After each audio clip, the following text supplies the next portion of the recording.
Junot, la force tranquille. Madame, Monsieur, bonsoir et bienvenue à ce nouveau numéro de l'émission spéciale campagne électorale, ici à Digital Congo, la télévision numérique. Nous sommes donc ce soir, une fois de plus, dans vos maisons pour vous permettre d'avoir des analyses pointillées sur le déroulement de la campagne électorale avec les élections qui se profilent à l'horizon, les élections qui seront organisées, je vous le rappelle, le 28 novembre prochain. Plus que donc quelque chose comme 10 jours ou 2 semaines, Joseph Kabila Kabange va réussir une fois de plus son pari d'organiser des élections pour la deuxième fois, des élections libres, démocratiques et transparentes en République démocratique du Congo, ce que les Congolais n'avaient pas droit depuis leur indépendance obtenue, je vous le rappelle, le 30 juin 1960. La campagne électorale est donc lancée depuis près de 2 semaines. Il y a quelques incidents à gauche et à droite, mais c'est une campagne qui se déroule comme il faut. Le candidat numéro 3, Joseph Kabila, est à l'intérieur du pays pour battre sa campagne et dans 2 semaines, il y aura élection. Aujourd'hui, on va tenter de scruter l'actualité politique et l'actualité de la campagne électorale avec un habitué de la télé, quelqu'un que vous avez déjà vu sur Digital Congo, c'est Tonton Kimbembe Mazonga. Monsieur Kimbembe, bonjour. Bonjour. Comment vous allez? Je vais bien, merci. Généralement, on vous appelle Tonton, c'est votre prénom, je rappelle. Ce n'est pas les tontons qu'on a l'habitude d'appeler. Non, c'est tonton parce que j'ai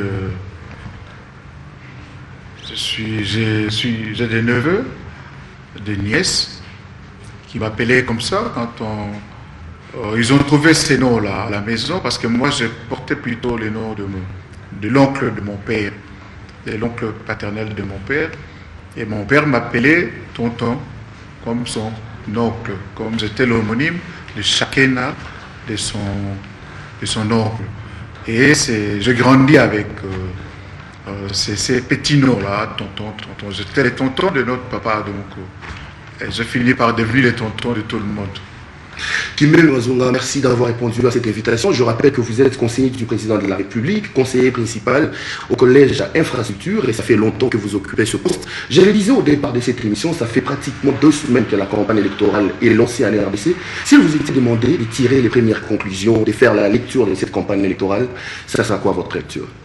Les soucis d'abord dans l'organisation de cette campagne, c'est souci majeur, c'est d'avoir une campagne apaisée. Et jusque-là, nous pensons que vous l'avez bien dit, vous l'avez si bien dit, à part quelques incidents, je crois que la campagne globalement se déroule normalement. Les candidats se sont déployés partout. Les candidats présidents de la République, on n'en voit pas assez. C'est là où il y a des petits problèmes, je crois que c'est lié à la logistique. Mais les candidats de députés provinciaux sont présents dans toute la ville. Je crois qu'il n'y a pas de commentaire à faire à ces sujets-là. De ça et là, nous voyons des partis politiques qui continuent à ne pas trop croire aux élections. Mais je pense que, comme l'a chanté un Chabois, la caravane passe, et même quelquefois la caravane risquera d'écraser les chiens, mais on va écraser personne. Nous allons plutôt, nous, allègrement vers la victoire électorale du candidat que nous soutenons, le président Joseph Kabila, candidat numéro 3, qui fait, en tant que président de la République, qui organise les choses de manière telle que, aujourd'hui, je puisse vous dire que la campagne électorale se passe dans des conditions les meilleures pour l'ensemble des candidats honnêtes qui veulent le reconnaître. Alors, vous l'avez dit, hein, votre candidat, le candidat que vous soutenez, c'est le candidat numéro 3, Joseph Kabila Kabange, qui est candidat à sa propre succession. Mais vous évoquiez tantôt des problèmes liés à la logistique. Il y a plutôt des gens qui estiment que la plupart des candidats n'avaient pas cru aux élections. Ils ont été pris un peu des dépourvus. C'est pourquoi on sent que, à part le candidat Kabila qui est au four et au moulin, qu'on retrouve à l'intérieur du pays en train d'appeler la population à voter pour lui, le reste, c'est pratiquement la léthargie. Est-ce que vous partagez ce point de vue? Mais le président Kabila croit à la démocratisation de notre pays. C'est depuis 2001 qu'il est aux commandes, qu'il est à la tête de notre pays. Il a réuni toutes les conditions pour que nous ayons des élections en 2006. C'est un pari fou, un pari gagné. Personne ne croyait à une certaine longévité du gouvernement 1+4. Moi, j'étais son conseiller principal. Par moment, je disais, Excellence, vous avez pris cette décision, mais est-ce que vous trouvez, Kimbembe, si on ne le fait pas, Les uns vont rentrer à Guado, les autres vont rentrer à Goma, et puis la transition va s'arrêter, il n'y aura pas des élections. Il croyait aux élections. Depuis, j'étais son ministre des Travaux publics, en 2002. Les boulevards du 30 juin. Il abuse au droit du ministère du Budget qui s'était effondré. Je lui ai fait rapport, je lui ai dit, Excellence, on va placer un pertuis en béton armé, on sera tranquille pendant 25 ans. Monsieur, qui vous dit que le boulevard restera comme ça 25 ans? Après les élections, on va tout transformer. C'était le 3 février 2003. Moi, j'étais ministre, donc le gouvernement 1+4 était loin d'être installé. L'homme avait déjà une certaine vision. Il croyait déjà aux élections. Pendant la marche du gouvernement 1+4, Kimbembe, si on ne fait pas ça, les uns vont rentrer à Guado, les autres à Gemena, à Goma, la transition va s'arrêter, il n'y aura pas d'élection. Il croyait aux élections. Dur comme fer. Et il a réussi le pari d'organiser les élections en 2006. Et les élections, il ne les a pas organisées en 2006, c'est pour qu'il reste éternellement au pouvoir. Il remet encore sa médaille de champion sur l'arène. Et il est en lice pour le reconquérir par la voie des élections.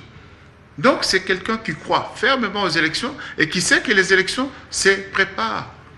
Il faut prendre l'électorat au sérieux. Il ne faut pas... Vous êtes candidat député président de la... excusez-moi, candidat président de la République. Vous lancez une campagne dans une salle de fête de Matongé ou de Yolo et vous battez campagne sur un terrain de football d'une école maternelle. Vous ne prenez pas le peuple congolais au sérieux. Il y a des formats, il y a des dimensions. Quand on bat campagne pour la députation provinciale, nationale, ou quand on veut être président de ces pays, on doit montrer qu'on a les ressources nécessaires pour accéder à ces fonctions. Non, mais les ressources nécessaires, puisque vous en parlez, on dit que c'est avec les moyens de l'État que vous battez campagne, par exemple. On dit que lui, il a la facilité de pouvoir se déplacer, la facilité de faire ce qu'il fait, parce que il utilise les moyens de l'État. Ce sont les accusations qu'on entend un peu partout, monsieur. Ce sont des accusations, on ne peut plus gratuites. Rien n'est fondé, rien ne repose sur un élément qu'on peut nous montrer pour étayer toutes ces accusations-là. Vous avez parlé des accusations, mais elles ne sont que gratuites. Le président Kabila, je vous l'ai dit, je vous l'ai démontré, c'est depuis.